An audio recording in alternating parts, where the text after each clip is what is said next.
If it hurts, you ain't breaks, no hits, you know it up, put on more speed. Protect our kickers, our quarterback, our lead, our ball game. All obstacles, block, cut, sides, through the game, tap, this win it is. First you again, we're here for the first minute. Can everybody keep it there for 60 minutes? Rocky Top, you'll always be. You look over the last 3 years, 30 wins, the most wins in Tennessee in a stretch of a 3-year span in Tennessee football since the late 90s. You look at the college football playoff, New Year's Six bowl wins. You look at what we've done in the NFL draft, the best stretch of NFL draft picks at Tennessee in over 2 decades. And while we've been able to have that success on the field, our players have done an unbelievable job inside of our community. Each year we've set a team GPA record in the history of Tennessee football. I'm extremely proud of what our staff and our players have done here in a short amount of time. To be the man, you gotta beat the man, and I'm saying, woo, right here. It's day one, like I said, like I just told D-Rock. Hey, it's intensity from day one, from start to finish. Whistle to whistle blows to whistle in. All day, every day. I need everything you got. Everything out of you. All 15 days. Every practice. It starts right now. It's your time. It's your choice to be great. Let's pick that. Yes, sir, man. Let's go, man. Let's go. Tennessee on 2-1-2. Tennessee. But you know what? Let's talk a little Vols. That is not me trying to take any shine away from the phenomenal channel Talkin VAWLS and my guy Boogie Bentley runs, so shout out to them. But let's talk a little Vols here.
Welcome to the Talkin VAWLS Network. My name's Boogie Bentley. I would say the gang is all here, but the gang is not all here. This feels weird. This feels different. I feel like it's 2025. It's the transfer portal era. I feel like we cut the dead weight.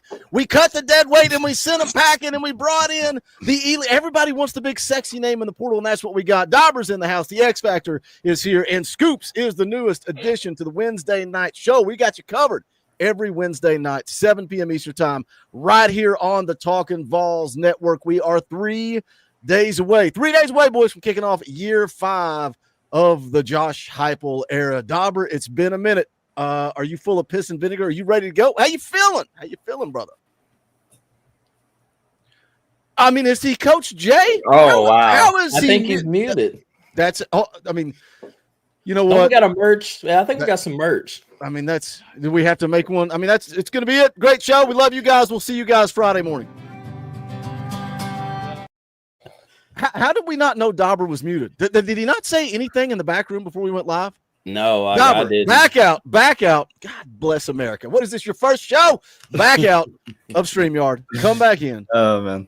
X, the floor is yours. How are you doing, X? I hope you're having a great Wednesday night. Yes, sir. I'm having a great Wednesday. Hey, like you said, 3 more days, boy, until the kickoff down in Atlanta. I'm excited, man. I cannot wait to see some Tennessee football down in Atlanta. I'm pretty hyped. Well, I said, what about you, Scoops? How you feeling, brother? Hey, man, I'm fired up, man. It feels a little different, like Boogie said. I've been on here for a lot of recruiting, but now, full time on the Wednesday shows, and we got a lot to talk about. Tennessee, football time in Tennessee.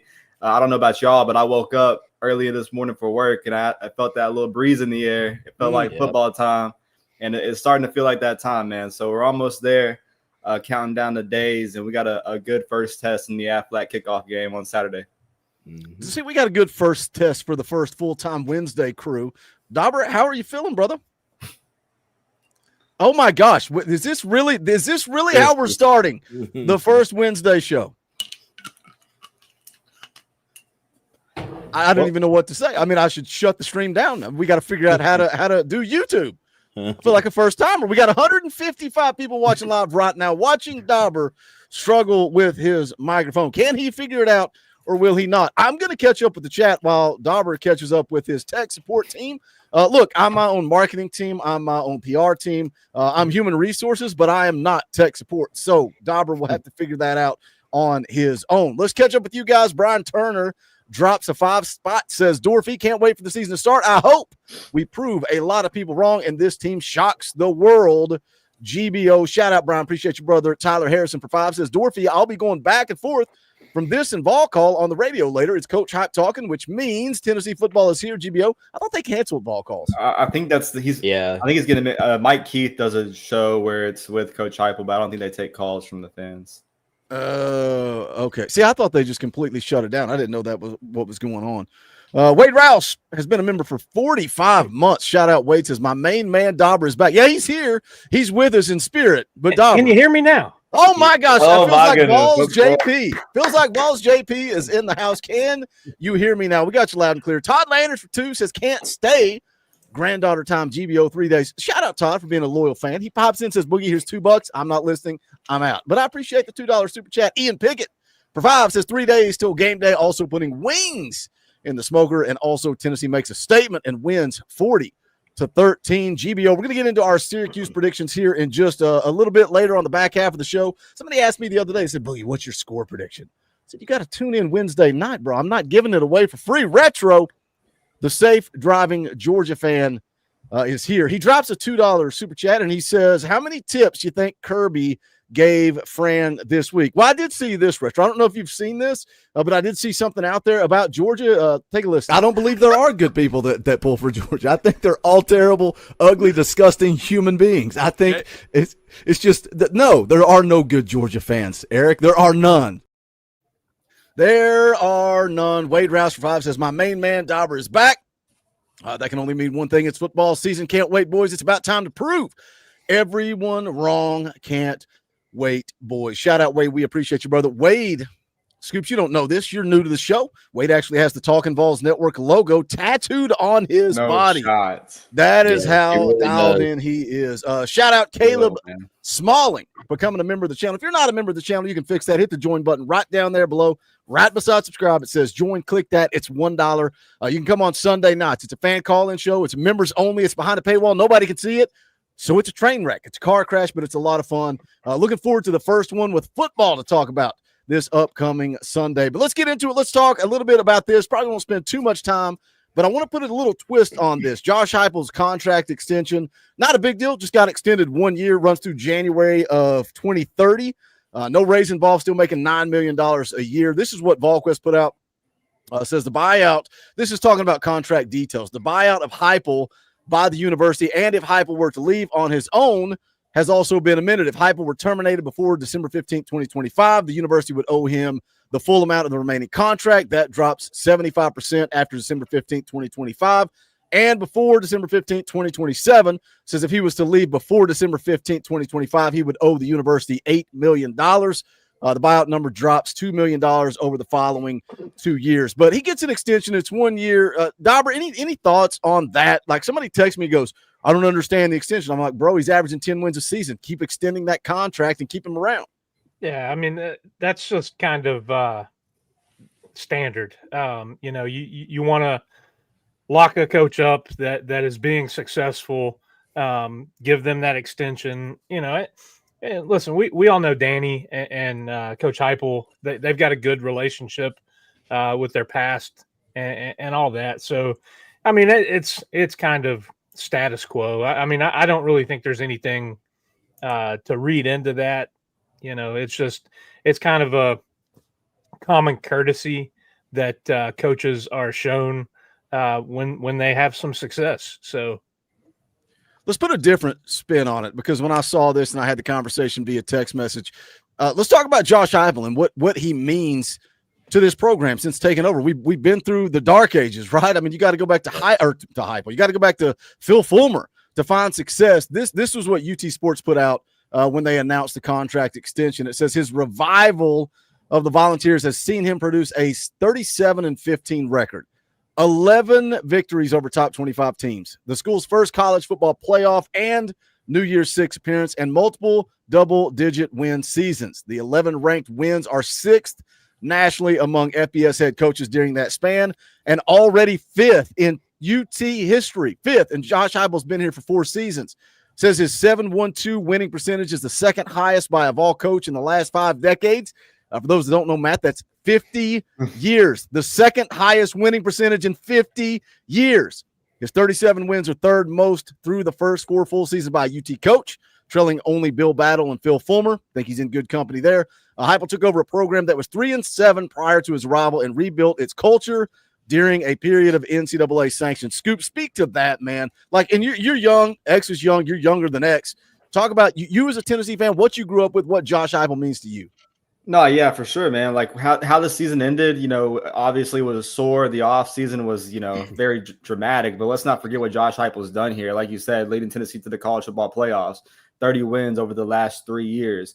I mean, he's gone out there and, we facing recruiting sanctions, roster sanctions, in year one, kind of just agreeing to take the job. And, there was clauses in that job that Danny White had to give Josh Heupel to get him to take the job, just, based off not knowing what was going to happen with this program. And it's night and day now to see this man recruiting elite talent, building these classes. And what Josh Heupel means for me, everyone talks about, trying to feel like 98. I mean, this is my 98. Being a 2000, born kid, this is the best Tennessee football that I've seen in my lifetime. And I know that's not really saying much, but, 2 10-win seasons in the span of 3 years, what he's been able to do in 2022 and in 2024, even in his gap years, man, you can honestly go back and find some things that are super impressive. But I know everyone has high expectations. We know that Tennessee can get back to that blue blood status of college football. And yeah, we all want to, we made the college football playoffs, but I think a few of us want to get, at least a few college football playoff wins and get back and just, keep climbing that mountain. But for what Josh Heupel's done in his short amount of time right now,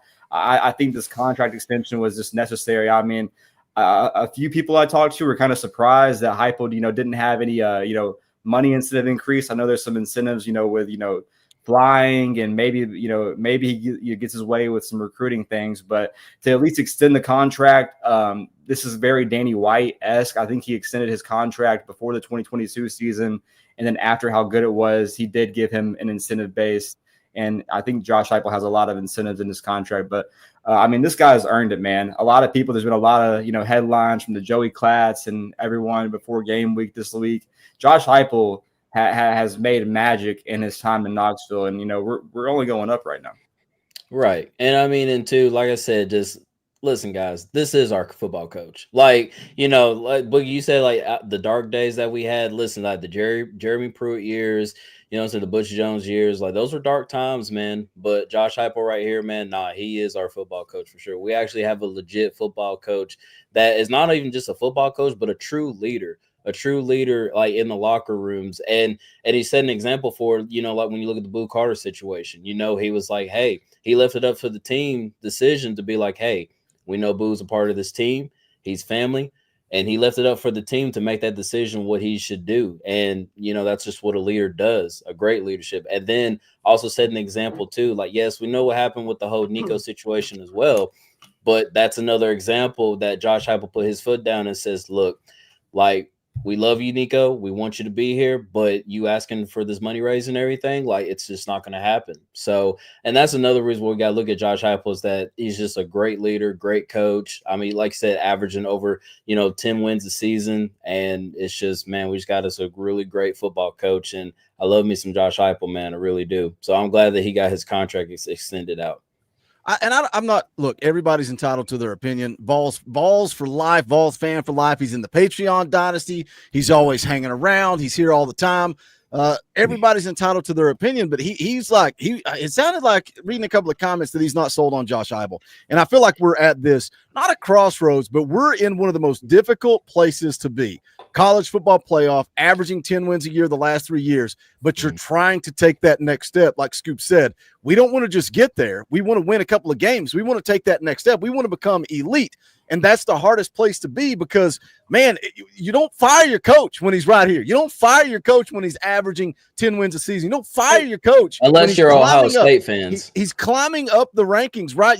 Again, you're talking about Bill Battle. You're talking about Phil Fulmer. He's in good company. Like, that's not the time to fire your coach. But he's in that tough spot where we're trying to get to that elite status. So the pressure is on. It's not the hot seat. It's the pressure, Dauber, to take that next step. Yeah, and we can, say something here to these younger guys beside us, and talk about being spoiled. Growing up, nine wins was expected and happened all the time, it was more than that. Was what November. You expected to go undefeated in November to prep for your bowl game. That's Kentucky, Vandy, South Carolina, a lot of times. Yeah. And those are the things that we're getting back to. A few short years ago, we were talking about, can we just compete this Saturday? That's not the case now.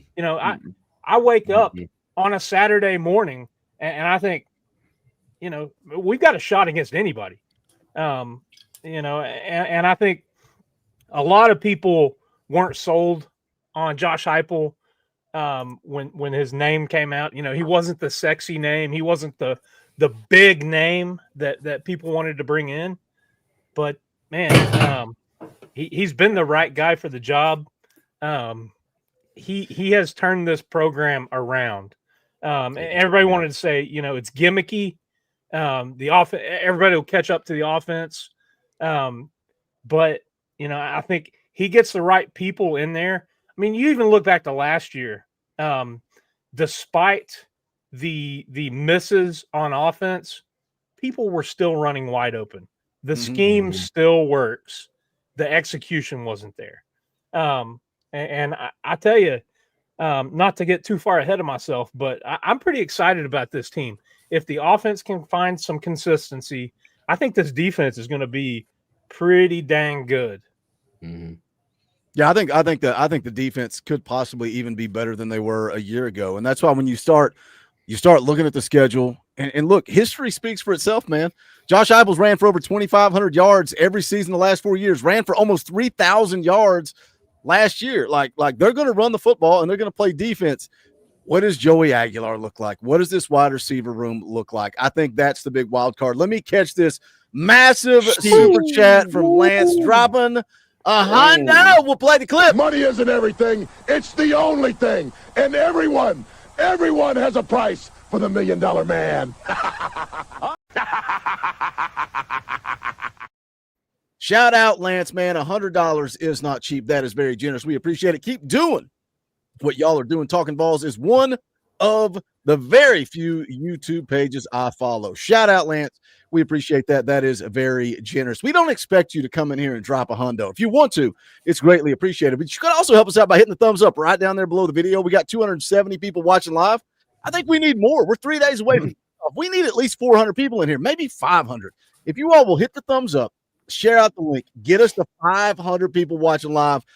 I'll tell you what, we'll give away some free merchandise, but we got to get to 500 people watching live. But Lance, we appreciate you, brother. That is a very generous super chat. Dauber kind of said, I don't want to get ahead of myself, but let's get ahead of ourselves because, me and Scoops, I feel like me and Scoops have been streaming every day for 2 months. It feels like we're streaming every single night. I told Coach Jay and Fowl, I was like, I guess I'll see y'all Friday morning. That's weird. A lot of days going to go by. But we've been on here talking. We've been talking expectations. We've been talking about what this team looks like in 2025. So, X, you kind of jump in here. Like, what are your thoughts on this 2025 team? Like, there's a lot of outside noise that Tennessee's just not going to be very good. And it's easy to look at it on paper and say, well, you lost your starting quarterback. After spring camp, you lost James Pierce, NFL draft pick. You lost Dylan Sampson, set all kinds of records at Tennessee, also an NFL draft pick. You got 7 scholarship wide receivers. 3 of those are true freshmen. One of them's Amari Jefferson, who's never played a snap of college football, was hurt at Alabama all last year. You're only returning 1 offensive lineman. Like, it's easy to look at this team on paper and go, well, they suck. We're going 6-6. I've seen people say 4-8. X, what are your thoughts on this 2025 team? Man, like I said, yes, despite of we all know what happened, with the Nico situation over the spring and everything. And yeah, like you said, losing Dylan Sampson, losing some of our wide receivers, to the NFL. And really the third question mark is okay, what's your O-line going to look like? Because you got one starter and Lance Hurd coming back, and you got a bunch of young guys starting. But man, I'm gonna go ahead and just be honest. Like, I think this team's still gonna be pretty good.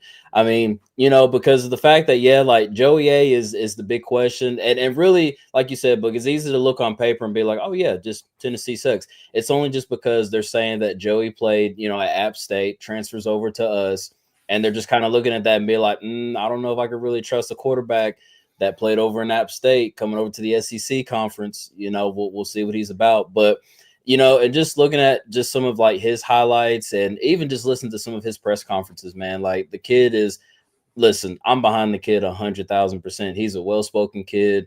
I mean, and like he knows the Lord, like and I love that. I really love that. Like Joey's just got a good head on his shoulder, man. And I can actually just tell the leadership within his voice when he spoke at his press conference. But no, this team's going to be pretty good. And like I said, the wide receiver group, I said Mike Matthews, Braylon Staley, we already know those 2 guys are going to be studs. So I'm really excited to see what those guys are going to bring to the table. Of course, eventually when Boo works his way to the field, eventually maybe we might see a little Boo Carter on wide receiver. I mean, I'm not sure based off of, him trying to work his way back. But like I said, I already know that this defense is going to be really, really good as well. So there's no question marks there. But also going back to the wide receiver, or not wide receivers, running backs. The running backs are, we got a 3-headed monster. I mean, Leon, so you're talking about Star Thomas, Peyton Lewis, Deshaun Bishop. Like, we're going to run the ball, like, really, really well. So overall, we're still going to be a good team. And as I know we'll get into like season predictions and all that a little later on, but I say this team can go at least, I guess the floor is 8-4. But listen, like y'all already know, like I said, if we beat Georgia week 3, I'm saying 10-2, and we're going back to the playoffs. Easy. Yeah, I mean, X, I think you're not barking up the wrong tree there. There's a lot that I can get into, but I'll keep it kind of short here. Offensive line, you said, yeah, I got only 1 returning starter, but you got Pendleton in the transfer, and then you got a couple dudes in Satterwhite and Sanders. Man, I can't wait to see that dude out Big there. He just looks like a grown man coming in as a freshman, and you nailed it on the running backs. I think those 3 guys, there's no drop off, and you're gonna have fresh legs going into the fourth quarter. We saw that last year in the Kentucky game. You had a fresh running back come in late in the game and just wear them out. But defensively, I think, to me, that's where this team is going to show their strength. And it's you say you lost a bunch of guys, but if you really think about it, you look across the names at the guys that are going to be starting, the guys that are going to be playing, and all those guys made impact last year. Hobbs, Eason, West, Josh Josephs. You got Carter and T-Lander. Those guys are they're proven. They've played in big games. They've played against SEC competition. I think, and then you're pretty solid on the back end. I think going into the last year, you were questioning the back end quite a bit, and those guys proved a lot. I'm expecting defensively, they're going to keep us in games. The big questions in my mind is it's going to be on the offensive side of the ball, and can we, get rolling and be consistent? I'm not looking for Joey to come in and put up video game numbers like Hendon Hooker did in 2022. Yeah, no. But can he manage a game? Can he limit mistakes and protect the football? But I will also say, you look back at the last couple of quarterbacks in this program that have, played pretty well. Take Nico out, they're transfer quarterbacks. They're guys that were cast off from other teams, in Milton, at Michigan, and Hendon Hooker at Virginia Tech. So those guys came in, they studied, they learned the system, and they had really good years. And I know everybody wants to dog Milton and all that, but he's in the NFL. He's in the NFL. What do you? And statistically, he put up good numbers. But Heupel's a quarterback. Heupel's going to coach up the quarterbacks. So I think I trust him with that decision. And kind of funny, the gamesmanship, not naming a backup. But I think that pushes the two guys behind Joey to keep getting better. I think ultimately we'll lose one of them, but you've got some studs behind Joey as well, and I don't think Joey's going to have a short leash, but I think if the offense isn't clicking by week 3. I don't know if I agree with that, because I don't know if we would have ever seen Hendon Hooker if Joe Milton didn't get hurt. Like, I don't know if Hype's willing to pull the trigger and make that change. But something that I like, a connection that I was making is, like Hype's, I went on a rampage Monday after I streamed with Kaner. He dropped off the show. I kept going. I got fired up talking about Joey because people don't believe in Joey. People want to doubt Joey. And Scoops, I want to hear you talk about Joey here in just a second. But everybody doubts him. His whole life he's been doubted. He went to JUCO because nobody was giving him an offer. We heard, Danny Hernandez talk about it with the article that Kaner wrote. Great article at VolQuest, behind the paywall. Go give VolQuest some money. It's worth it. Kaner wrote a great article, sat down and talked to Coach Hernandez. And he's saying, Joey, you can make all the throws. I see the guys in the SEC. You can make all the throws that they make. And Joey gets disrespected. No scholarship offers. Nobody cares. What does he do? Goes the JUCO route. Thinks that his college career is over. He's like, man, COVID hits and I'm going to go be a firefighter. But no, guess what? He gets an opportunity at App State. He goes to App State and he breaks records. Does he throw a lot of interceptions? Of course he does. What would Joe Milton have been if he didn't come develop under Heupel? He wouldn't be in the NFL. What would Hendon Hooker have been, to go back to Dauber's point, if he hadn't transferred to Tennessee? He wouldn't be in the NFL. He would have been sitting on the bench somewhere. So Joey Aguilar's got to be licking his chops. He's the underdog, but guess who else was? Guess who else was the underdog? His freaking head coach was the underdog. Went the same route. Got a shot at Oklahoma. Everybody said they went 7-5. Coach Heupel's in summer workouts, and he said, boy, we're going to go win a national championship. His teammate, his co-captain, the linebacker's like, well, I mean, that's our quarterback. Rah, let's go. I'm going to agree with him. Behind the scenes, I'm going, this dude's a psychopath. There's no chance. What do? They go win a freaking national championship. Coach Hype has a chip on his shoulder this year. Lance Hurd has a chip on his shoulder this year. That wide receiver room, I can promise you Braylon Staley's got a chip on his shoulder. Mike Matthews has a chip on his shoulder. Miles Kitzelman has a chip on his shoulder. This entire team has a chip on their shoulder, and they feed off their head ball coach, Joey Aguilar. Scoops. Can he be the guy? I think he's going to be better than Nico was last year. And that's the thing, Boogie, like to bring it all like full circle, man, like this defense, just like last year, is going to win Tennessee games. They're going to keep Tennessee in games. And we talk about, can Joey Aguilar run this offense? But I think like really what do we want to see, different from last year's offense that we didn't see? And that's probably what consistency, the deep ball accuracy and, big chunk plays, or when a play breaks down, being able to use your legs, reset the downs, and keep this offense rolling where you can get those first downs and set the tempo. And the way that, Joey has been able to come in and kind of, just get ahead of the system, and the coaches, when they rave about him, saying that, Joey knocked off, the spring half of the portion of learning the playbook in, 2 weeks, and just his eagerness, to get down, putting his head down and actually going to work for the quarterback battle. And one of his quotes that kind of got me fired up was talking about, Coach Hype, whenever he, named Joey the starter, he was saying that, the way that y'all all competed together, building everyone up and not just, trying to go out there and compete or, tear someone else down for your own gain.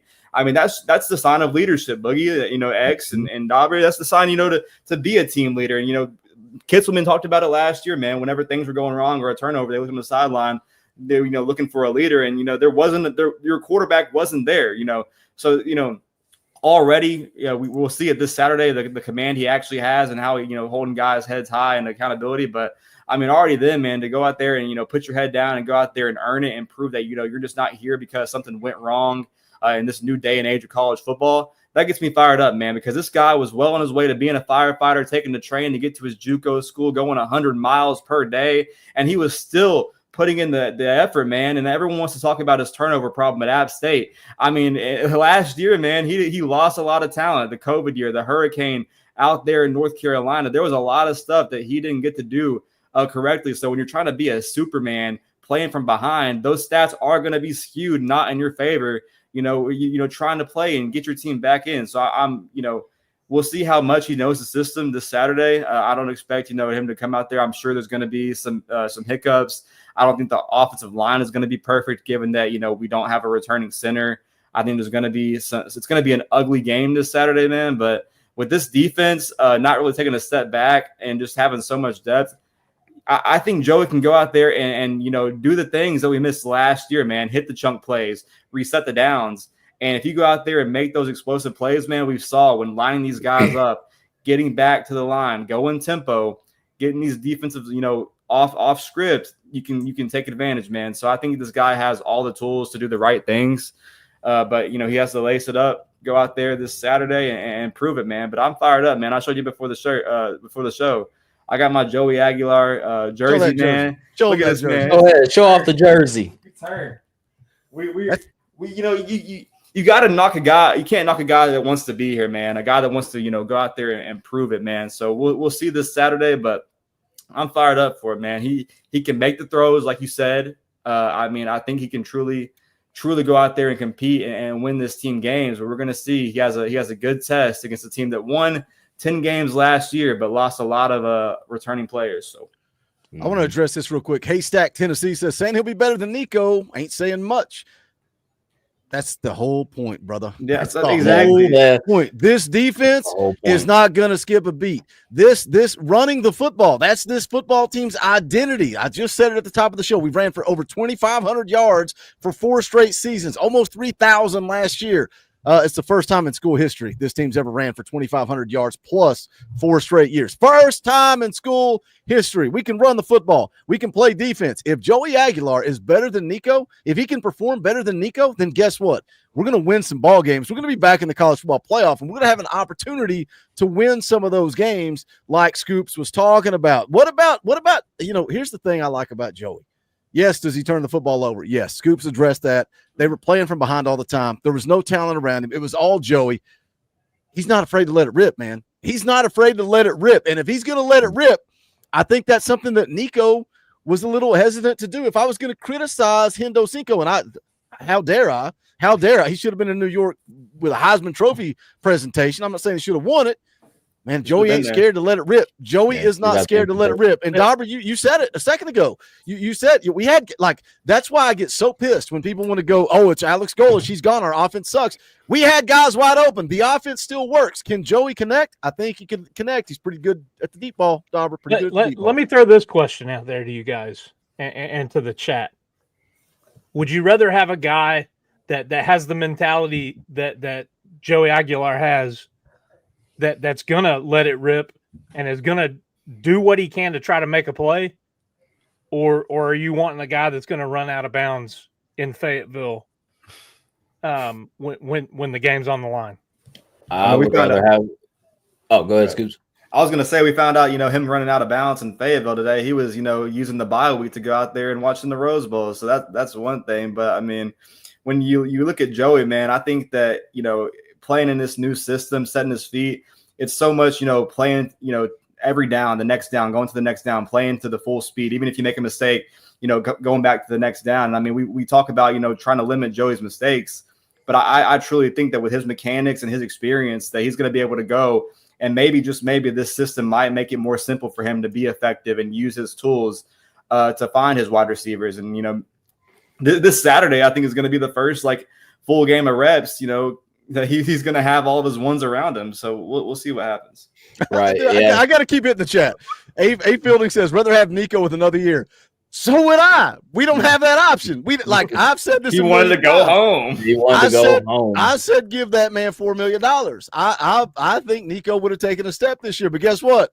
That ain't how it plays out. You want to know my thoughts on Nico? You want to know my thoughts on Joel Klatt? I went off the rails this morning in my video. Go give it a watch.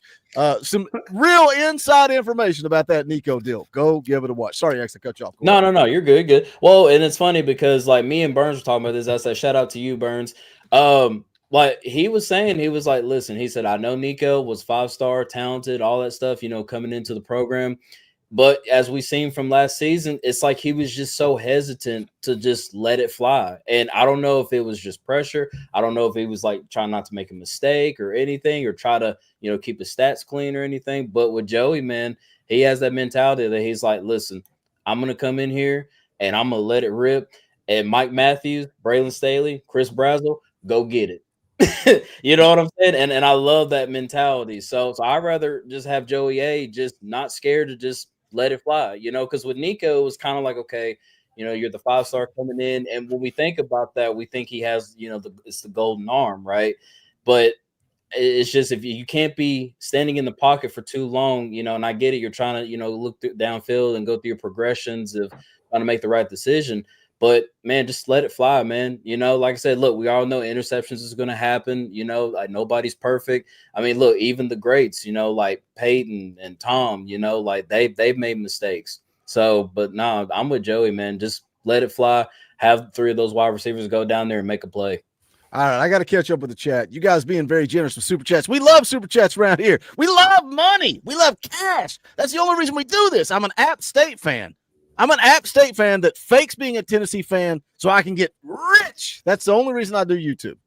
I've done this for like 12 years at this point. I used to stream with 12 people watching live. Yeah, it's all about money. But when you give us your hard-earned money, we want to put some respect. We want to read these super chats. We appreciate you guys. Todd Hurley for 3 says, let's go, boys. Can't wait to show who has the real orange. Coach Jay, which, by the way, Coach just said in the chat, you know, he's going to take a senior over a freshman. Like, I think that Joey has a higher floor and Nico has a higher ceiling, if that makes sense, right? Like Nico is the guy. Like Nico can make all the throws. He's got more talent, more athleticism, but Joey's got more maturity. We'll see what happens, man. Coach for 5 says, like Adrian once told Rocky when she woke up from a coma, win. Can I play like the hype video that follows that? I wish I could. Billy Todd for 2, Dorothy GBO. Shout out, Billy. We appreciate Dorothy's. That's just a small little donation that says, I love the content. I love the videos. I love the live streams. I love the community. Here's the way we keep the lights on. A $2 Dorothy. Shout out, Billy. We appreciate it. Volunteer Tennessee member for 13 months. Shout out for the membership. Also, DJ Haney's been a member for 11 months. Shout out, DJ Haney. We appreciate you. Timothy McGee's been a member for almost 2 years. Says, you know, I've been saying the same thing about Heupel's offensive scheme. Any idiot can tell that Heupel doesn't trust the QBs enough to read the defense like Cutcliffe did. So should we bring David Cutcliffe back? Like, can we bring David Cutcliffe back to be? I mean, maybe we can. I don't know. Timothy drops a 5-2, which I appreciate. Says Heupel won't play the full field on offense like Cutcliffe talk. Again, Timothy, what do you want from me? Do you want me to bring David Cutcliffe back? I mean, we can. If you want to, we can. We can. I talked a lot about this offense and my thoughts and Joel Klatt this morning. Timothy, I hope you watched that video. Tyler Adams, been a member for 28 months. Time for talk is done. It's time for football, GBO. I'm ready to talk football. I'm ready. Like, we've been talking about the same freaking things for 6 months. I'm ready to talk football. Wade Rouse for 5 says, Ainge said he thinks Hype will be able to call the game free again for the first time since Hendon Hooker. Eric Ainge goes to scrimmages, so I trust what he says. Go Vols. We'll see. I hope he's got confidence in Joey. What concerns me more than anything about Joey is he was here post-spring. If he had been here before the spring, I would feel a whole lot more confident. Jeff Clabo for 2, Vol World Order. We appreciate you, Jeff. Ron the Don drops a 20 spot. That's Orange Boy. We'll play the dang clip. Rocky Top! Ron the Don says, I found this phone. It buzzed. I see this signal on AM frequency. What is this gathering? A team of orange. I'm Orange Mongus from the wasteland. I see there is orange among you, but I am Orange Mongus. I shall come forth, GBO. I saw your message, Ron the Don. I've not read it yet, but I saw it. Ron the Don is coming out of the woods. He's coming out of the woods on Saturday. Tailgate show an hour before kickoff. Ron Gets Weird, be here because it's going to be a whole lot of fun. Hey, we got 332 people watching live. Do us a favor, hit the thumbs up, share out the link, let people know we're live. Also, I said if we got to 500 people, we would give away some free merch. So hit share. Just hit the share button. Go to Twitter. Just post a YouTube link. Whatever, man. Let's grow this chat. Let's get 500 people in here. Why? I want to give away free merch because we got brand new merchandise. Of course, we've had the TN theme merchandise. Somebody said Morgan Wallen wrote a song called TN. Did you know that? But yes, I said, no, I had no idea. I bet he watches Talkin VAWLS and said that would make a good song. And then he was like, I bet she's in CA, CO, GA, or CO, or whatever. And then he's like, no, TN, the only place you won't see me in, and all kinds of stuff like that. But we sell TN theme merchandise at bonfire.com/store/Talkin VAWLS. And you see this right here? Down here below it, you can go black, gray, navy blue, dark gray, white. You can customize it. You don't want a t-shirt. You want to be like Coach J, suns out, guns out. Get a tank top. We got hoodies. We got crew neck, which is apparently cool. The crew necks were dork shirts when I was growing up, but now they're cool. I don't get it. We got racerbacks because we sell one of them for every item, and that's Mrs. J. We've got also these baseball, whatever, man. Whatever you want, we got. We got also TN theme hats. They fixed the Talkin VAWLS Nike hats. They removed all the garbage. They're sending anybody that bought a hat and it was sent out wrong, they're sending you a new hat. I talked to them this week. But this is the brand new shirt because we all hate Alabama. And not just Alabama, we hate the whole state of Alabama. We don't give a damn about the whole state of Alabama, and we hate the whole state of Alabama. So we just dropped these today. Look at that. Come on, man. What do you want from me? What do you want from me? That's beautiful work from Kevin. He does all of our designs. I hate the whole state of Alabama. Talkin VAWLS Network. Again, t-shirts, tank tops, hoodies, whatever you want, we got it. Bonfire.com/store/Talkin VAWLS. 500 people in the chat. We'll give away, screw it, not one, but two I Hate Alabama shirts tonight. All right, let's move forward. Let's talk about, hold on, let me hit this super chat. Timothy for another 5 said, I did watch the clip. Lol. Also, less option routes. More timing routes. Timothy, please don't ever change. Please don't ever change. Just stick to your guns. Keep being who you are. I want to keep talking about this 2025 team. If we get out of here in an hour and a half, I will be absolutely floored. I want to talk about win-loss predictions. We've talked a lot about it on the channel. Why did it just switch you guys?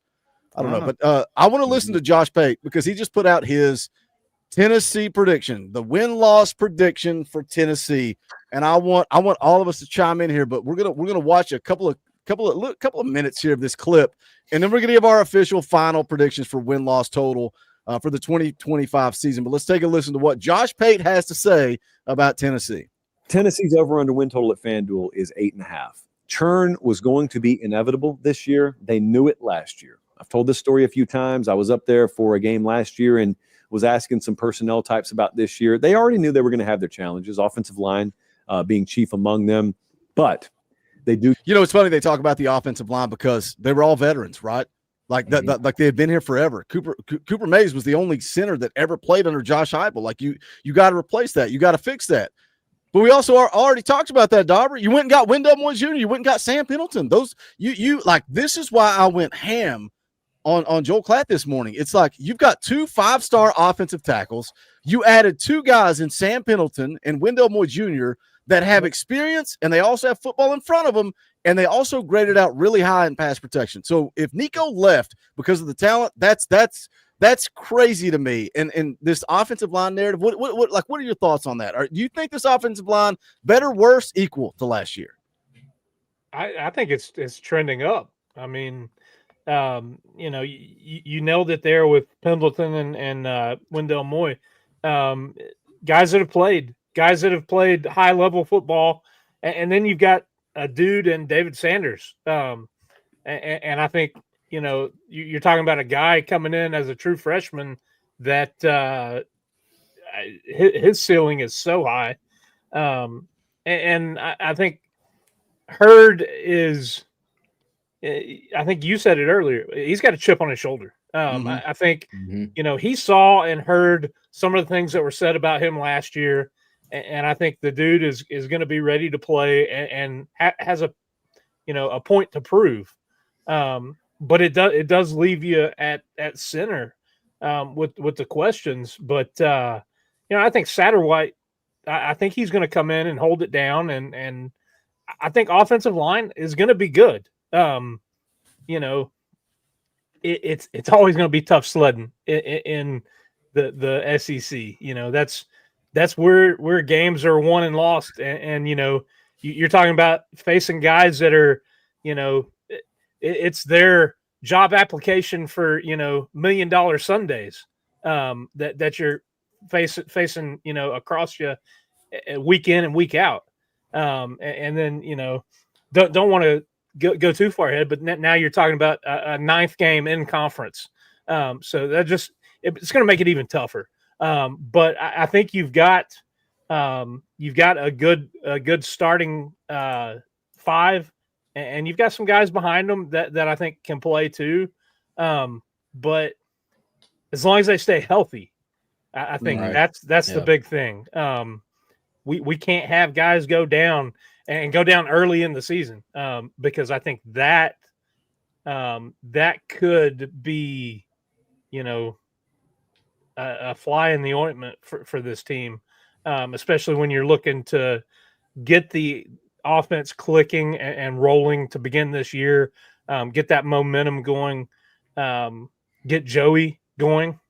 You want your offensive line to keep your quarterback clean, give him a pocket that he can throw in, open up those lanes for those running backs.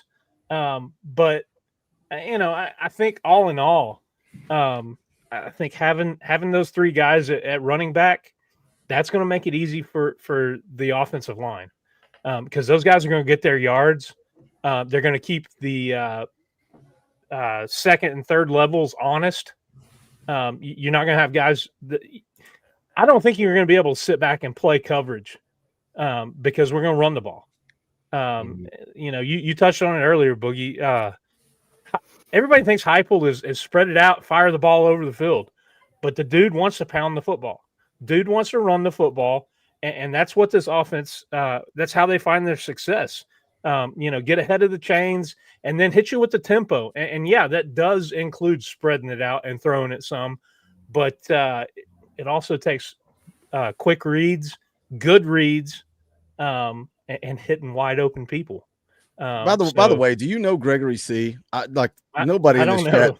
How is he calling you Mud Dauber? There's no way that somebody in the chat knows that your actual nickname is Mud Dauber. They all know you as that dude's got to be somebody that you know in real life. Anyway, what I like, you talk about a clean pocket. Guess who's going to stand in that pocket and not bounce and not bail and not lead? It's Joey Aguilar. He's going to stand in that pocket. He's going to get hit in the chest and he's going to deliver the football. Let's hear more from Josh Pate. Get the second easiest strength of schedule in the SEC this year. That's what gives them an outside shot to contend. Here's my question about Joey Aguilar. So he comes there. He was at App State. He went and ate breakfast at UCLA, basically. Then he comes to Tennessee. Josh Heupel's quarterbacks don't really turn the ball over a whole lot, but he did last year. So is Heupel's system sort of turnover proof? Is it the kind of system that you plug a quarterback in and like a Lego piece, it just fits? I wouldn't put it past him. I don't know that that's how the real world works, but if it does work that way, Josh Heupel is the one that'll prove me wrong and find a way to show that. Offensive line just has to overperform this year. That wide receiver room really needs to stay healthy. And hold on a second, Scoops. I was like, all right, we're going to move on to the next topic, and he doubles down on the offensive line. Why does the offensive line have to overperform?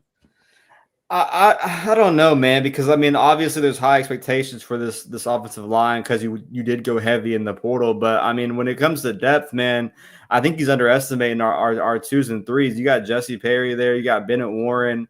I mean, you got guys that have been in the system for a few years. Max Anderson, Gage Ginther. I mean, this offensive line, they've recruited the trenches heavy. You just haven't seen Ellerby really put out his recruits until this year. You're seeing David Sanders go out there and start as a true freshman. But, I mean, you're obviously going to have to, put these guys out there in real action sooner than later. But, I mean, overall, man, I agree with Dauber that this O-line, in my opinion, is trending upwards. I think eventually they'll be better than last year. I think the first 2 games will be a hiccup just because a new center, new system. Obviously, it's a new center and new quarterback. But when we saw life without Cooper Mays last year, it was not the best. So Yeah, just want to see those guys, be coherent, be successful, and get in rhythm. But talking about depth, doubling down on this offensive line, man, I truly think that I didn't even mention Sham Umarov, man. There's so many guys you can kind of plug and play that have had experience. And I mean, back in the day, that's what you kind of expected from your offensive line. A couple years in the system, and then in year 3 or 4, put him out there on the field. Now in this new day and age of rev share and NIL, you're seeing guys like David Sanders come in, as true freshmen. But I don't think the offensive line would be the problem with this team this year. I mean, maybe you could point to the wide receiver room or, the transfer quarterback, but I feel really confident about our offensive line room right now. right. And got real quick. Briston Hatfield for 5 says this offensive line will dominate.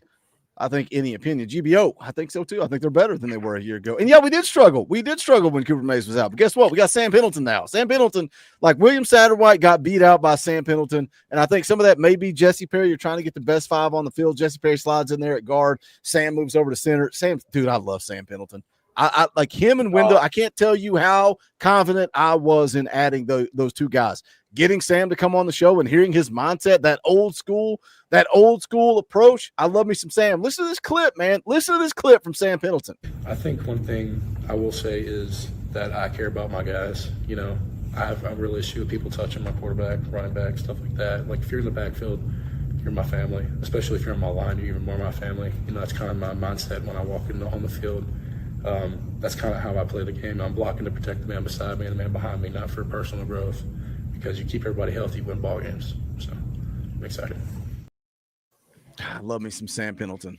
Go ahead, X. Right. No, and like I said, I mean, I agree with you guys too. I think this offensive line is actually going to be pretty solid and pretty good because when we go back and we look at last season, right? Because we had Cooper, he was the veteran and stuff, and we had Lance Hurd, for left tackle, but like you said before, he was hurt, out of shape, so that's why, and you said it, Boog, he's got a chip on his shoulder. That's why he said, listen, I'm gonna come back and I'm gonna prove all my haters wrong, and I cannot wait to see that.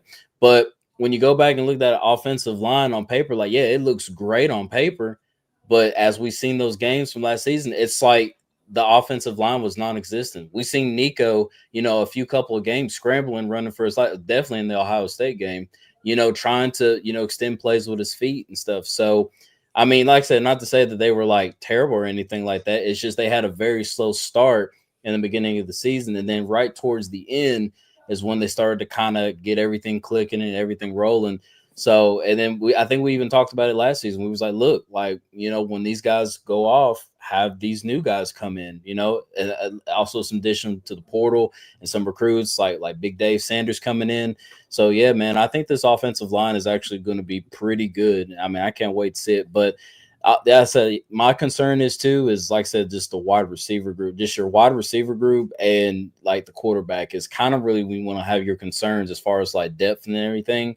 So, but yeah, I think this offensive line is going to be pretty good. I'm not worried about the wide receivers unless somebody gets hurt. That's why the whole conversation of what's the floor, what's the ceiling is impossible. Because if the wide receiver room stays healthy and the offensive line stays healthy, I think this football team can win 10 games. But you don't know. That's why you play the games. Let's hear this last little bit from Josh Pate, and then we'll talk about our win totals for the year. Shake itself out, and we need a really, really good delineation. 1, 2, 3. I need guys to take on roles and have a developed picture, because this is not the kind of quarterback that's going to elevate a room. It's the kind of quarterback that needs to be elevated by his supporting cast. I just expect mixed results from them.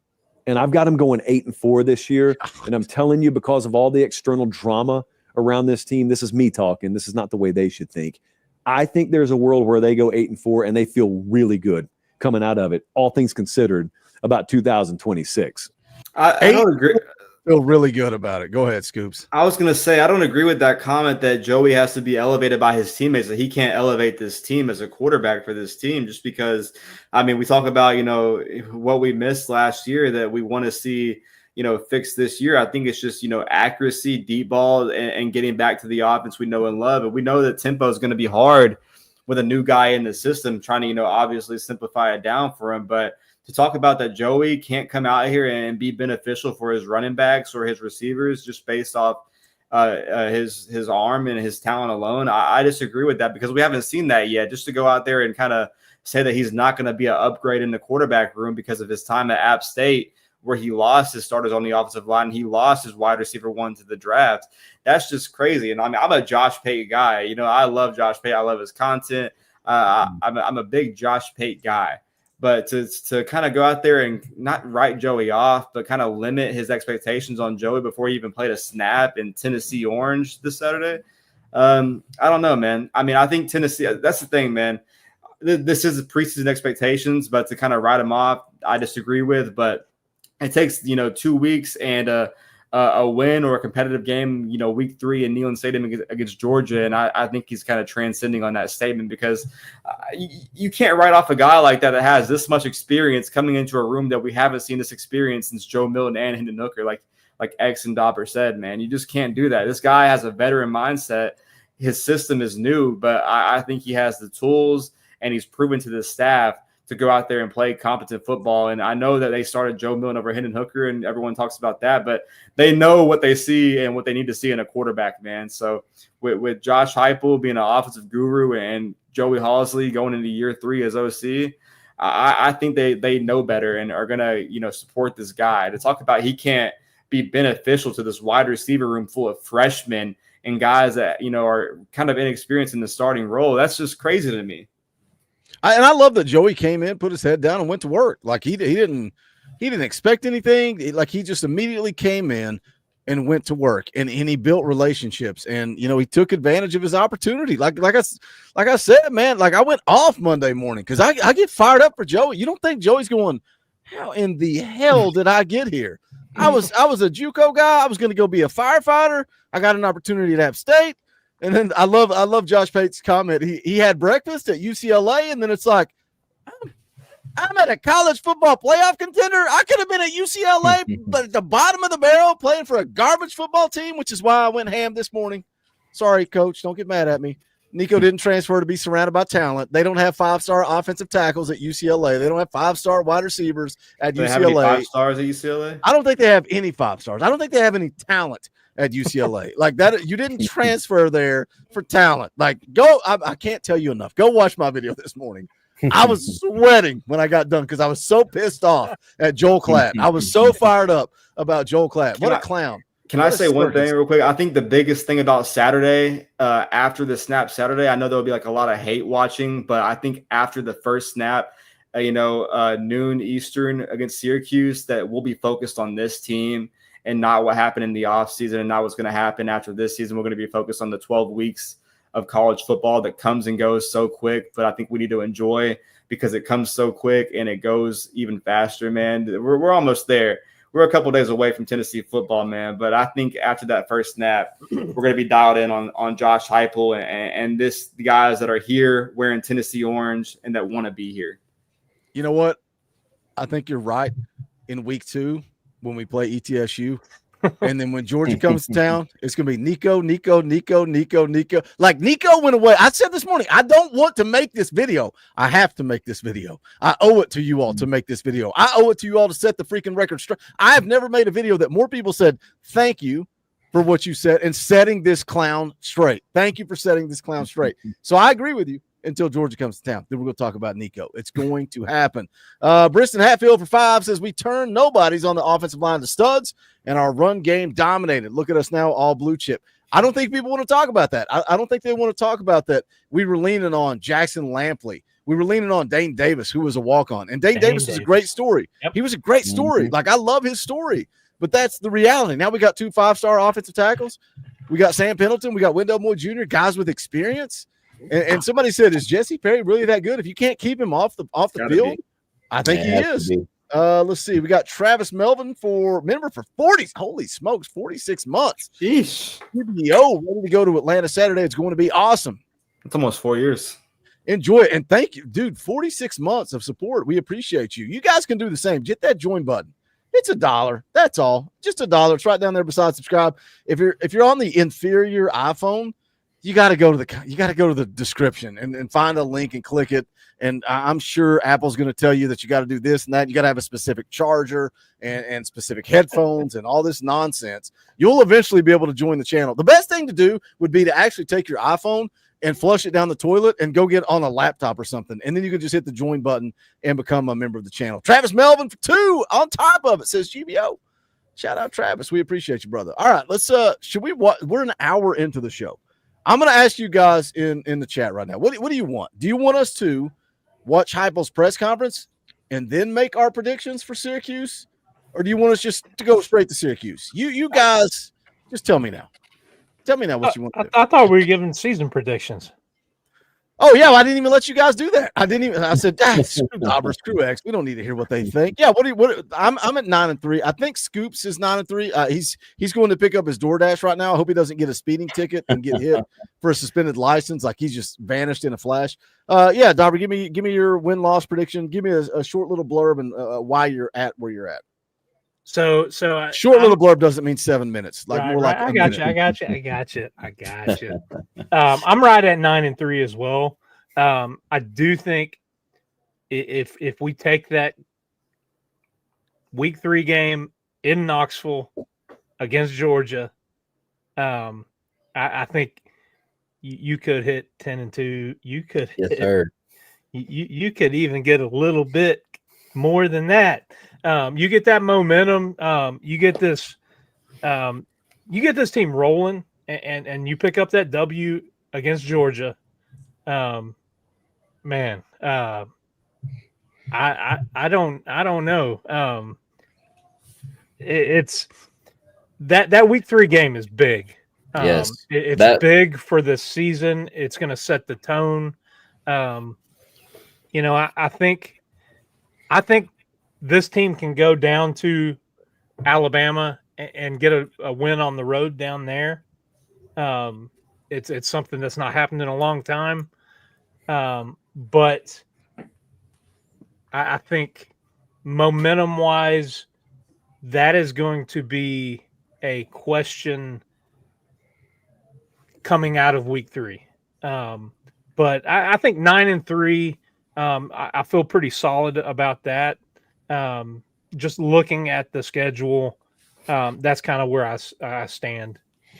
Yeah, I'm with Dauber on it. I mean, I know that I said earlier, like, because everybody else was saying, the floor is like just 8-4. I got Tennessee going 8-4, 8-4.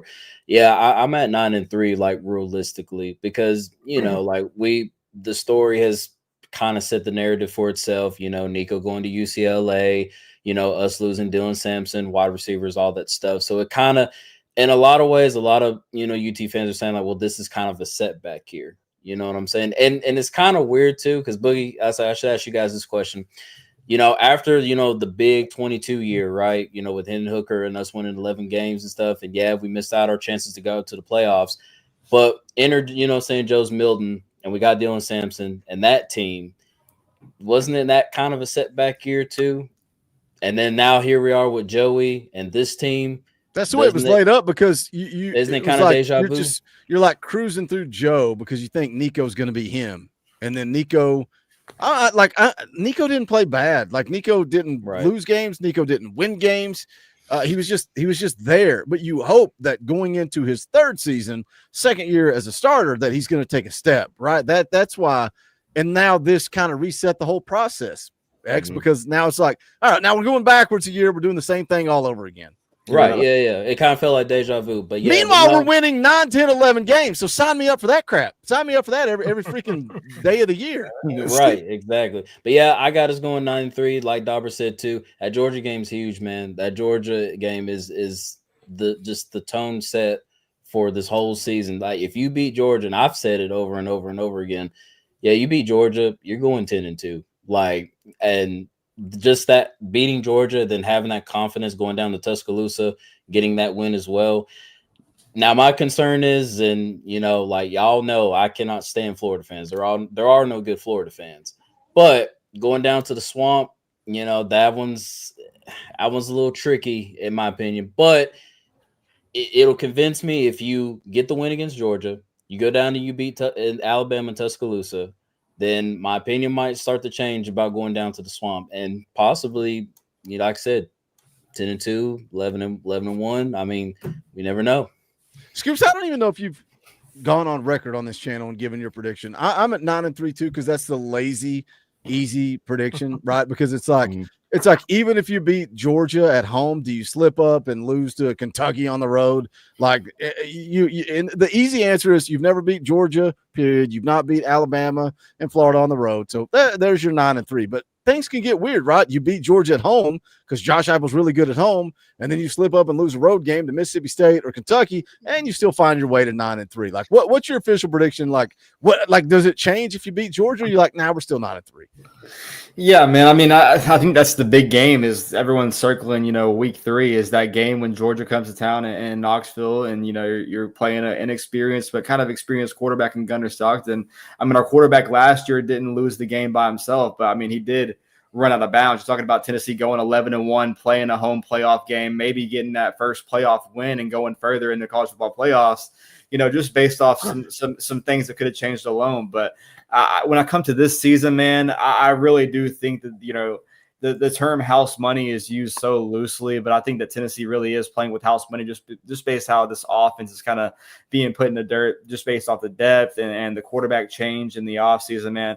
I truly think in the week 3 that this Tennessee defense, whether it's the up front and at the defensive line, or this linebacker room being the most experienced linebacker room we do have, or just the talent we have in our secondary, whether Jamad McCoy goes or not in week 3, I could easily see a couple scenarios where Tennessee does beat Georgia, goes 10-2 with losses against Alabama and Florida, or I could see a 10-2. This is kind of where I'm leaning more, where 10-2, where Tennessee competes with Georgia week 3, maybe like a 30-27 heartbreaking loss where Tennessee's able to play close because no team has any identity on offense. But maybe, as Tennessee grows and uses that as fuel, they go down there into the Swamp later in the year and they get a win in the Swamp in November, where we haven't seen Tennessee go and play Florida. In recent history, we haven't seen that game in November. So maybe, if they do drop a loss to Georgia, that they go out there and that 10-2 is still in the line, because the uncertainty in the Florida football program with, Billy Napier and the health of DJ Lagway. I mean, I think in the SEC these days, the way to have a good, successful season is the elite quarterback play. And that's a big question mark for us to see, with Joey Aguilar, but the stock in a guy like DJ Lagway or a Ty Simpson, that's something that's going to be a test for Tennessee, especially on the road. But I mean, you're talking about there's a possibility we go into the Swamp and there's an interim head coach, or we're playing Harrison Bailey, before we go and play Vanderbilt. Like, I've had dreams about this, Boogie, where we're going to the Swamp playing Harrison Bailey. So have I, because I've been attacked for years about Harrison Bailey. People think he's the next Peyton Manning. With a possible trip to the college football playoffs on the line. And I know that a 9-3 season we saw last year with like Ole Miss and South Carolina on the outside looking in with 9-3. I don't think it's impossible to get in with 9-3 if your losses are to programs like that. So we'll really see. But I'm leaning 10-2, and I think that I see Tennessee losing to a program where the blue chip ratio is just too big right now.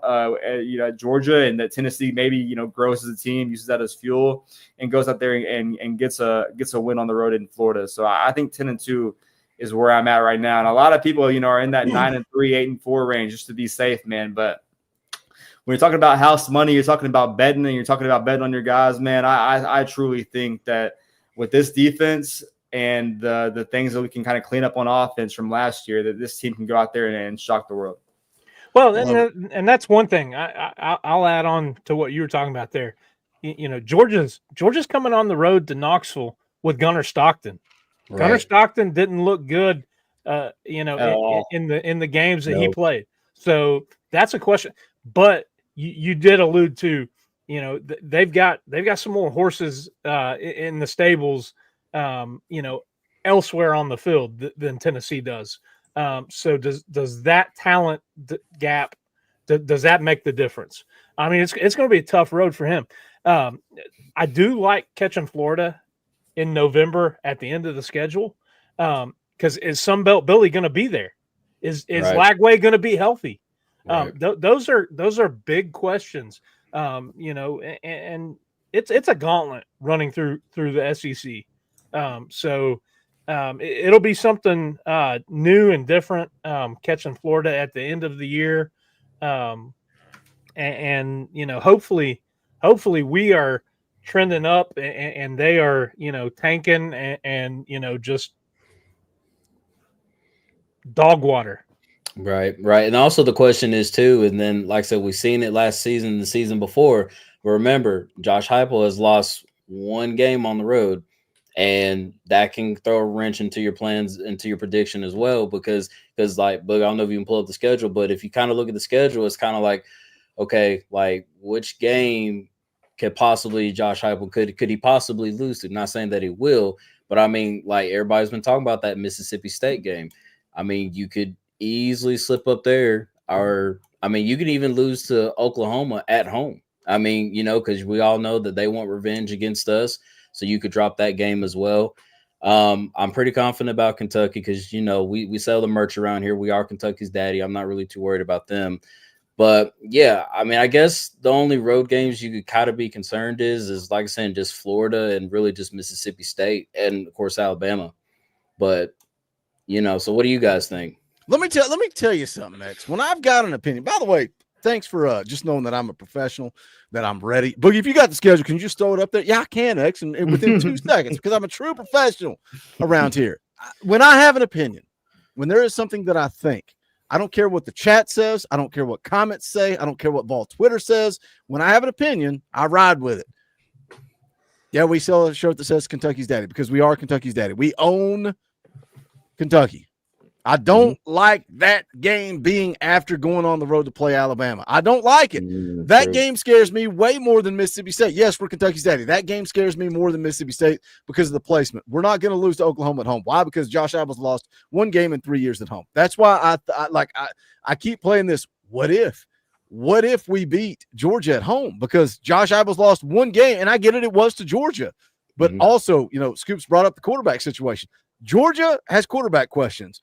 Alabama has quarterback questions. We don't know how good Ty Simpson's going to be. Like, we have no idea how good Ty Simpson's going to be. Florida has quarterback questions. Why? Because DJ Lagway can't stay healthy. I think he's a great quarterback. Can he stay healthy? We'll find out. But the Kentucky game scares me just because of where it's at on the schedule. That's it. If that game's in Neyland, no way I'm worried about that. No, not at all. If Alabama and Florida are in Neyland, that's dubs. Yep.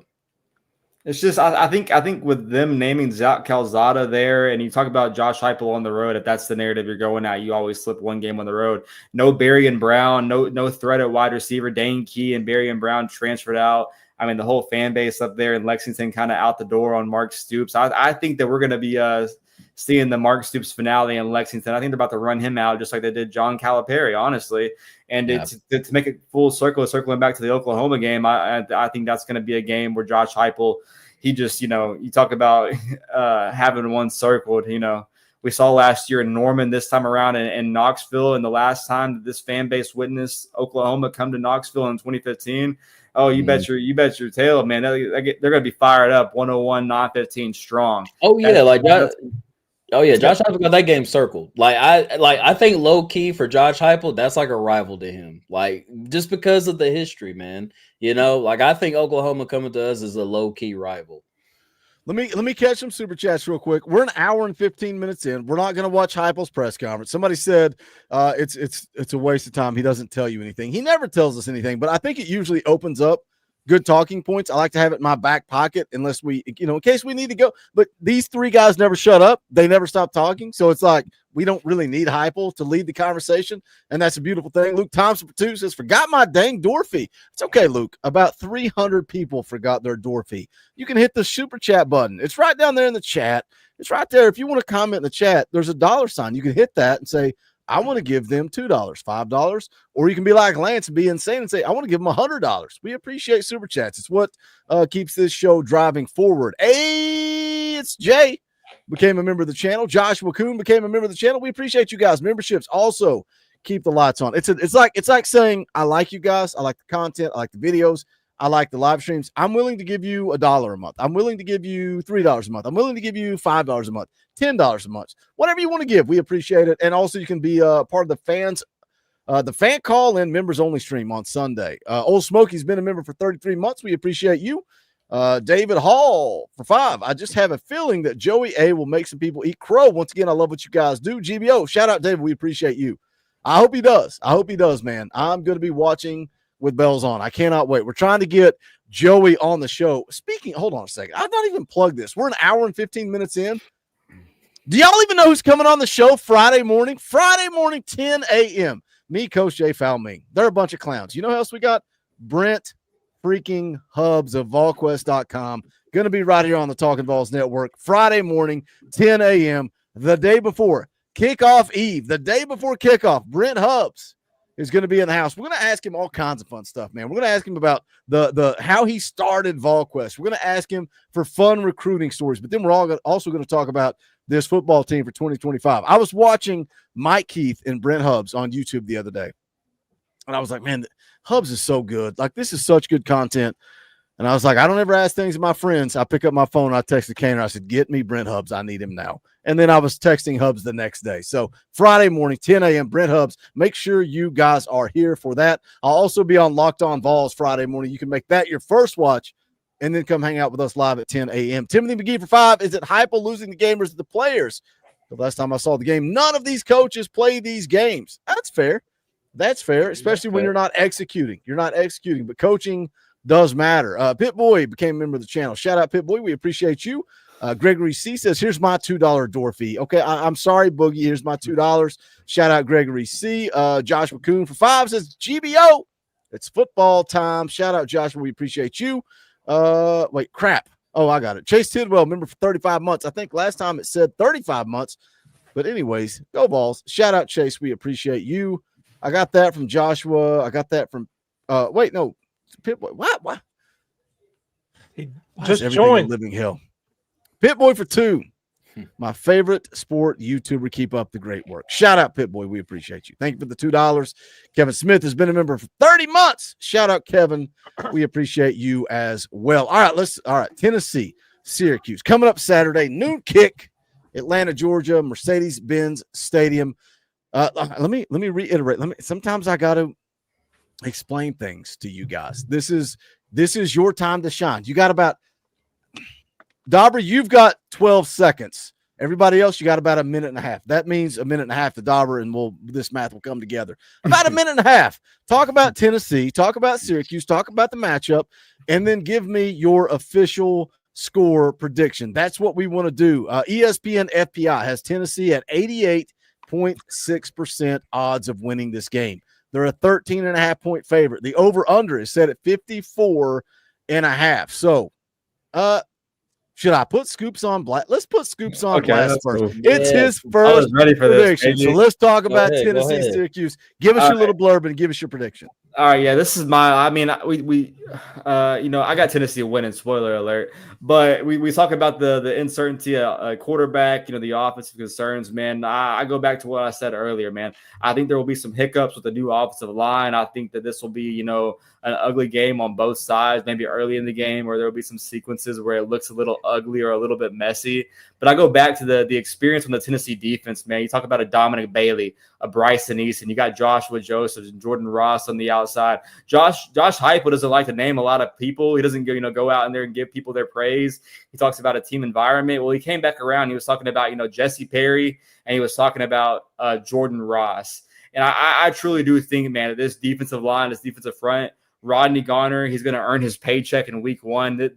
This is a Syracuse offensive line who's returning 2 starters. They're losing their quarterback in Kyle McCord, who set records there. I get this team won 10 games last year at Syracuse, but 9 of those 10 wins were by 1 score or less. So I think this is a team that has a lot to plug and fill, just like we do. It both went into the portal late in the process, but I think the overall talent, the experience on the Tennessee roster, man, I just think this defense is going to cause this Syracuse offense a lot of trouble, man. I know Stephen Joe is a guy that flashed a lot of Notre Dame, but This defense is gonna help us win the turnover battle, the turnover margin. I think Joey's gonna go out there and have a way to kind of capitalize off of some turnovers. I think this offense and the way that we run the ball under Heupel is going to be able to complement Joey. I'm not predicting like a huge showing out, but I think there'll be enough to give us confidence in the offense going into week 2 against ETSU. But I think this Tennessee defense is going to do what we said all show, man. They're going to win us football games, and we're going to see it week 1. This defense, I would not be surprised if we're talking about Rodney Garner and this D-line after this football game. I got Tennessee 45, Syracuse 17. Darby, you keeping track of these again? I will. Okay, Yes, cool. sir. So Scoop's got 45-17. Should I go next and just take all the meat off the bones and screw you guys, or should I let you guys? I'll let you. Wear it out, Boogie. Yeah, go ahead. Oh, you want me to take all the meat off the bone? Yeah, go ahead. Are you sure? Are you sure? You don't what, dude? I've been prepping for Locked On Vols tomorrow. I have to, like, I can come on here and act like an idiot with you guys. I got to actually do work to get ready for Caner. Are you guys sure you want me to do this? You sure you want me to go next? You're the captain of the ship, brother. No, we'll let X go next. Go ahead, X. What do you got? All right. Like I said, well, I know you said it's going to be just quick and short and simple, but yeah, it's actually funny when you mentioned Locked On Vols. Like I said, shout out to Caner too. But I was watching, Locked On Vols when he did the crossover, with Syracuse with them over there. And, I was sitting there just listening, they were just talking about like what the pros and the cons was and, the strengths and weaknesses of this team. And, as I was listening and, the guy that was talking about, Syracuse and everything, like he said that the only concern is with Syracuse, because we all seen what Syracuse did last year. Last year they were pretty dang good football team, but of course they lost a lot of progression there. But the one thing he did say was that they had piss poor tackling. Like they just lost the fundamentals of just piss poor tackling. So in my mind, I was sitting there thinking, I was like, okay, so basically we're just going to just run the ball. I mean, we're just going to just pound the ball just right down the field. So that's basically my offensive game plan that, what I'm saying? Like we're going to go up there, go down to Atlanta, just pound the rock. Cause of course that's our identity for this Tennessee team. And then like I said, like Joey A, he's going to let it rip a little bit, but do nothing too crazy, do little check downs here and there, then if the deep ball is there, of course, take that shot. But mainly I think we're just going to just run all over Syracuse in this game. So with that being said, like I said, my score prediction, now we are going to come out a little sloppy. I know it's first game, like get jitters out of the way, all that stuff, build up chemistry and all that. So with my score prediction, I'm going like 30-18 Tennessee. I can see that. All right, Dauber, what do you got? 12 All right. seconds.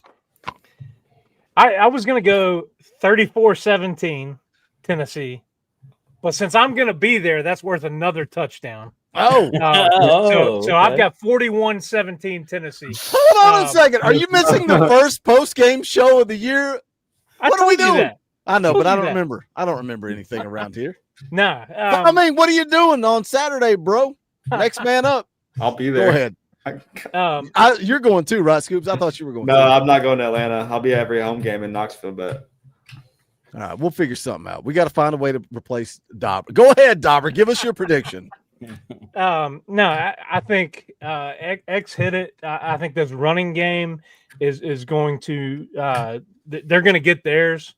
I think they're going to find a way to ease Joey Aguilar into his debut for the Big Orange, and I think he's actually going to have a good day too. He's probably going to go two TDs. I'm going to say 250 passing. I'm going to say no picks. I'm going to say he's going to be solid. He's probably going to check the ball down, but he's going to take what they give him. But this defense is going to be the story. I think those guys are going to do their thing. They're going to show enough that they're going to have those little puppies in Athens. A little bit worried about week 3. They're going to put enough on tape, and I think Tennessee is going to come out and they're going to take care of business. what we've seen from a Josh Heupel coach team, win the games you're supposed to win. And this is one that Tennessee's supposed to win, and they're going to do that. Let me hit a couple of super chats real quick. John Mills for 2 says, how do I fix this stupid name issue? Man, the YouTube rolled this out, and I was getting crucified. It's like, it's not my fault. Somebody said, it is your fault. It's only your channel. No, they're rolling it out, starting with certain channels and moving forward. So it's going to happen across the board on YouTube. You got to go into your settings somehow with Google, and there's like your profile name and then your username. You got to change them both. So I don't even know where it's at, but it's somewhere in the settings. I Tackle Blind Kids. What a name. I Tackle Blind Kids. Became a member of the channel. Shout out I Tackle Blind Kids. We appreciate you. We got 360 people watching. We appreciate you guys. Make sure you tune in Friday morning, 10 a.m. We're going to be talking to Brent Hubbs of VolQuest.com. Game day, man. Game day. We go live an hour before kickoff. We do a fan call-in tailgate show. It's laid back, chill. You guys get to come on. We get hyped up for the game. And then immediately following the game, we're going to go live for the post-game show Sunday. I'm going to get up bright and early. I'm going to sleep on it, and then I'm going to make a day after video and kind of break down the game, my thoughts on the game, and then Sunday night, 7 p.m. Eastern time. That's your time to shine. Members only fan call-in show. If you're not a member, fix it. Hit the join button down below. We would appreciate it. Let's talk about Tennessee, Syracuse. Syracuse, man, you look at them on paper, it's like last year. Look at last year's team, 10-3 under a first-year head coach. Man, they scored a lot of points, scored 34 points a game, right? They had ranked wins over Georgia Tech, UNLV, Miami. Their 3 losses came to Stanford. Now, that's embarrassing. Number 19 Pitt and Boston College. They had a big win in the DirecTV Holiday Bowl, 52-35 over Washington State. But what everybody was talking about was their offense, right? They scored a lot of points, 34 points a game. Kyle McCord, he's off to the NFL. They lost their starting tight end. They lost their 3 leading wide receivers. They lost their leading rusher. They lost 3 offensive linemen to the portal. Man, when you start to talk about it, when you start to break it down, oh, this sounds like Tennessee. This sounds like Tennessee. I don't watch a whole lot of Syracuse football. Spoiler alert, boys. So I go look at it on paper, and I'm like, damn, they lost their entire offense. But guess what? I can look at it from the other side, and I can say, well, Tennessee lost their starting quarterback. Tennessee lost 2 of their 3 starting wide receivers. They lost 4 of their 5 starting offensive linemen. They lost this. They lost that. I can compare these 2 teams, right? And it's like, man, me and Kana were laughing about it Monday morning. We were saying, oh, these are similar teams if you look at it on paper. But guess what? Their defense sucks. Their defense was awful. Their defense gave up 30 points a game, and they lost a lot of that defense. That was terrible. So I agree with a lot of what you guys are saying. I think Tennessee's going to lean on Rodney Garner and his defensive line. I think they're going to lean on the running game, and they're going to run it down Syracuse's throat. I don't think Tennessee needs to do too much here. I don't think they need to get cute. Syracuse, their defense gave up over 150 yards per game on the ground last year. Tennessee's going to run for 200 plus. Like Deshaun Bishop, Peyton Lewis, Star Thomas, they're all going to get involved. They're going to run for over 200 yards. They are going to run it down their throat. Like X said, they're going to pound the rock. They're going to run it down their throat. And then this defense is going to show you why they are elite. I think this defense takes a step in 2025. People want to attack Tim Banks. People want to say Tim Banks sucks. People want to say, oh, we didn't play anybody. Guess what? We don't play anybody again this year. It's the same effing schedule. We don't play anybody. We're going to be a top 5 defense this year. We're going to live on Tim Banks. We're going to live on Rodney Garner, and we're going to live on running the football. And, oh, by the way, if we find a way for Joey Aguilar to stretch the field and attack vertically, we're gonna do some damage this year. We're going to be back in the college football playoff. We're going to give Scoops what he wants. We're not just going to get there. We're going to win some games. If Joey Aguilar can stretch the field, y'all are screwed. We're going to beat Georgia. We're going to find a way to beat Florida. We're going to do some damage in the SEC if Joey Aguilar can stretch the field. Now, can he? I don't know. I don't know if he can. We're going to find out. I got 31-10 Vols. We're going to run the football. We're going to play defense. 31-10. We're going to cover the spread. Not going to cover the over-under. But I just – Syracuse has no shot. They have no shot on Saturday. We're going to dominate. We're going to take it to Syracuse. I feel confident in this game. We're going to get warmed up against ETSU, and then we're going to find out what this team is made of week 3 against Georgia. Yeah, and I think, man, like, Fran Brown, what he's done at Syracuse in year one. I mean, a guy that, had a elite recruiting ties at Georgia. A lot of people didn't know how it would transition to the ACC. Well, he goes out there and he has a 10-win season, man. And yeah, Cal McCord isn't there, but I think this is an offense that still is going to have that same kind of, game plan and mentality. But I just think that overall that Tennessee's defense and talent is going to kind of give them a role here.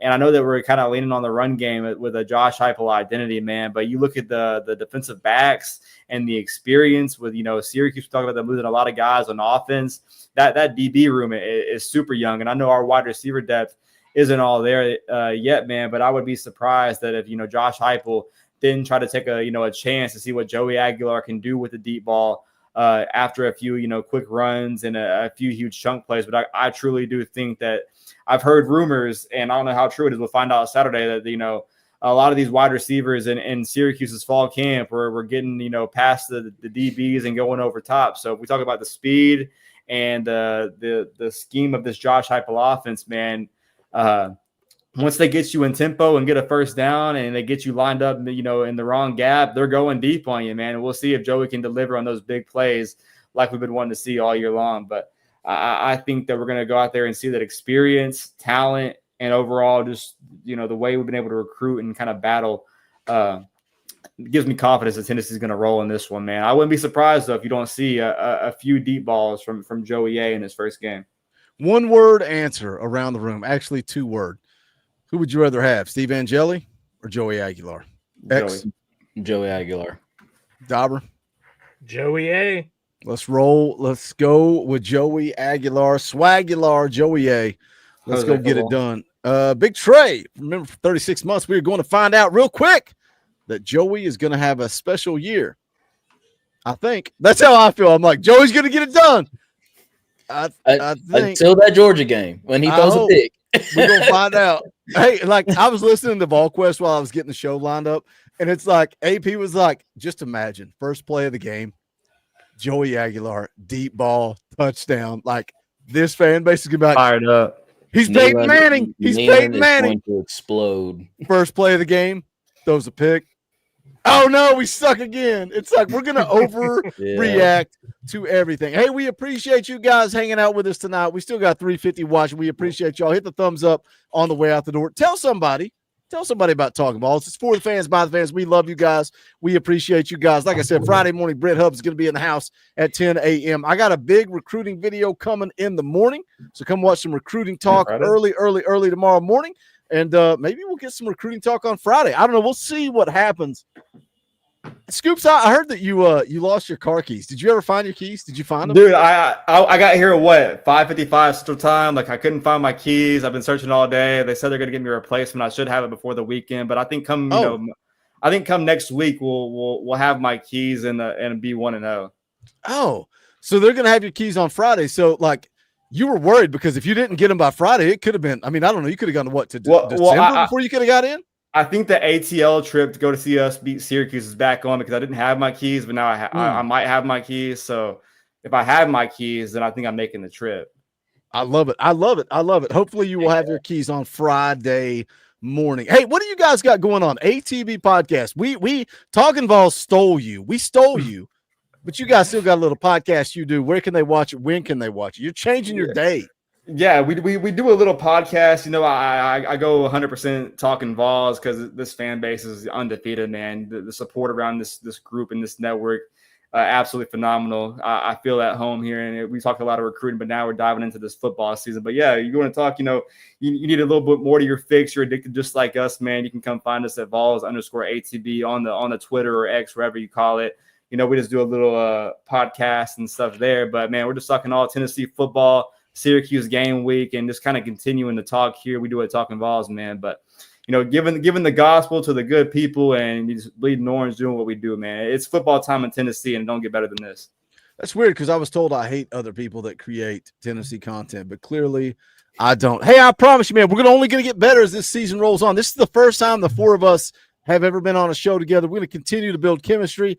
I promise you next week, Dauber's mic is going to work. That's not going to be a problem. Hey, it's for the fans, by the fans. We love you guys. We appreciate you guys. For the X Factor, for Dauber, for Scoops, my name's Boogie Bentley. This is the Talkin VAWLS Network. Go Big Orange. songs. How like being poets at an arcade, soaking moonlit falls, unbroken past this inundated orb that we call home. And it's night and I'm alone and